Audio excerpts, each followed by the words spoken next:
10 விரல் கோலம் போட பூமி மேல முளைச்ச சித்திரமே அசைவ பார்த்து பார்த்து கூடு எனக்கு புன்னகைச்சால போக தோகையாக சிரிச்ச பெட்டகமே யாருக்கு இங்கு யாரு காவல் மாறி போச்சு கணக்கு.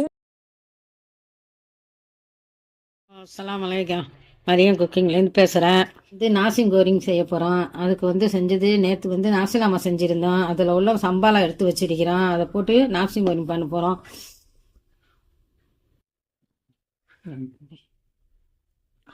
ஒரு கிலோ இதே எடுத்து வச்சிருக்கிறேன்.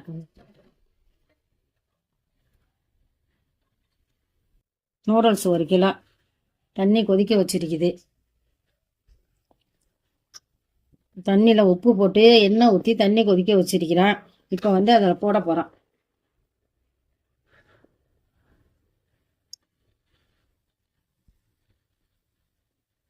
கொஞ்சம் ரொம்ப அரை வேக்காடு வேகணும். அரை வேக்காட்டோடு எடுத்துடணும்.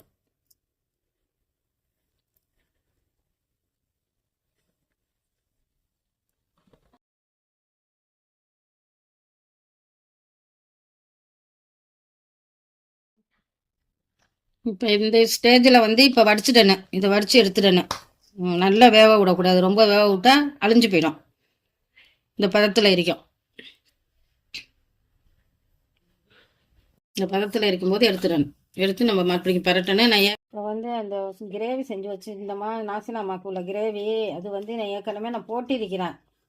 இந்த நாசிலாமா செஞ்சது நான் போட்டிருக்கிறேன். அதை பாருங்கள். அதுக்கு கருவாடு போட்ட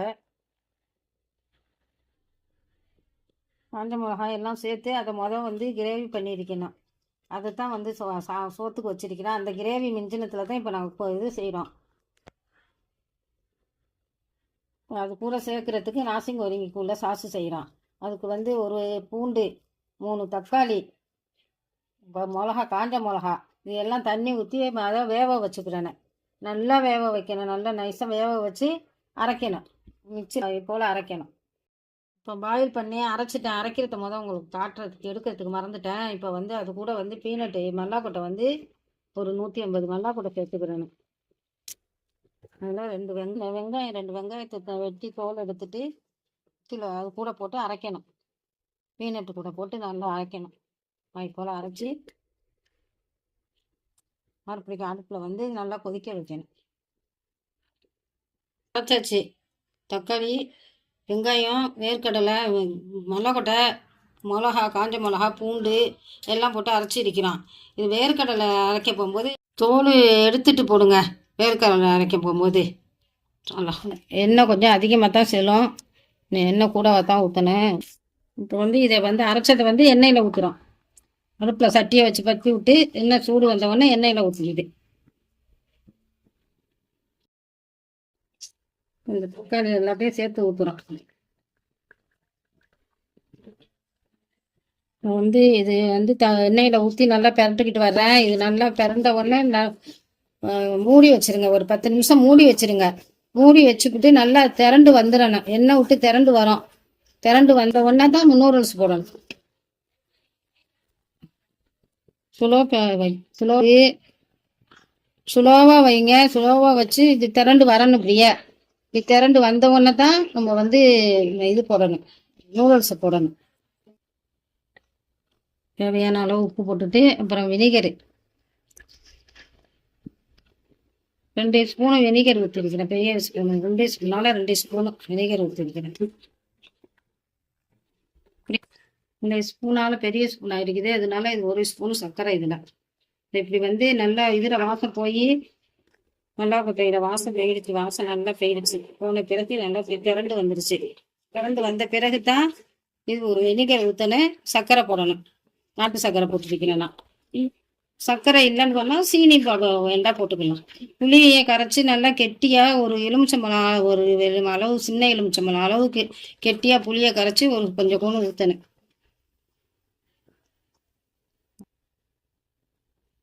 இப்போ சிக்கன் ஸ்டாக்கில் 2 ஸ்பூன் போடுறேன். சின்ன ஸ்பூனாக தான் 2 ஸ்பூன் போட்டுருக்கிறேன். இதுக்கு மெயின் பீனட்டு தான் மெயின். இதுக்கு மெயின் சாமான், அந்த வாசத்துக்குள்ள மெயின் சாமான் வந்து பீனட்டு தான். இந்த மாதிரி நல்லா திரண்டு வந்துருச்சு பாருங்க. இப்போ வந்து இந்த நாசிலாமாக்குள்ள கிரேவியை வந்து இதில் சேர்க்குறேன். இதில்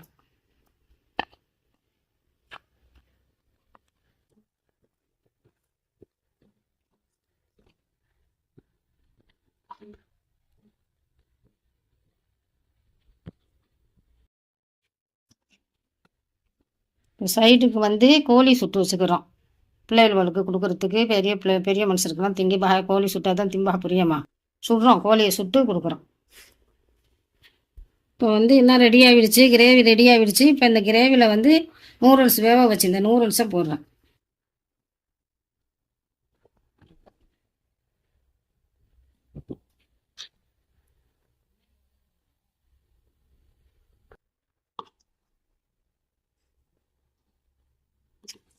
நல்லா கிண்டி எடுக்கணும்.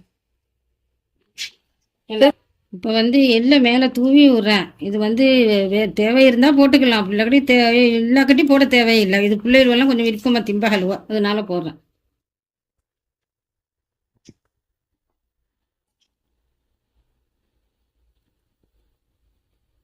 எல்லாம் நல்லா இருக்கும். திண்டு பார்த்துட்டு நீங்கள் கமெண்ட் பண்ணுங்கள்வ, உங்களுக்கு லைக் பண்ணுங்கள்வ.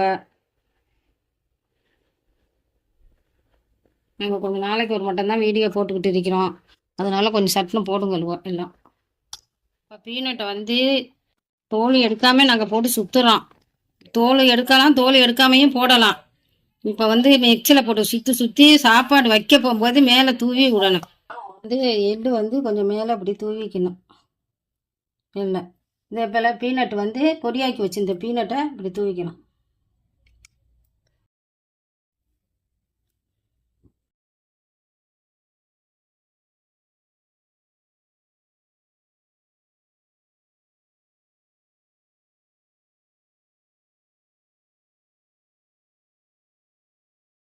ரெடி ஆகிடுச்சு. இப்போ சாப்பாடு வைக்க நேரம் ஆகிடுச்சு, எங்களுக்கு எல்லாம் ரெடி ஆகிடுச்சு. இப்போ பிள்ளைகளுக்கு சாப்பாடு வச்சு கொடுக்க போகிறோம். சாப்பிட்றதுக்கு ரொம்ப நல்லா இருக்குது, அருமையாக இருக்குது. நீங்கள் ஒன்று செஞ்சு பாருங்கள். தின்னுட்டு எங்களுக்கு கமெண்ட் பண்ணுங்கள், சொல்லுங்கள். ரொம்ப அருமையாக இருக்குது. லெமன் இல்லை எங்கள்கிட்ட, ஆனால் லெமன் வேண்டாம் வச்சுங்களேன், லெமன் புரிஞ்சுக்கலாம். லெமன் நைட்டாக இருக்கிறதுனால நான் லெமன் வாங்க விட மறந்துட்டேன்.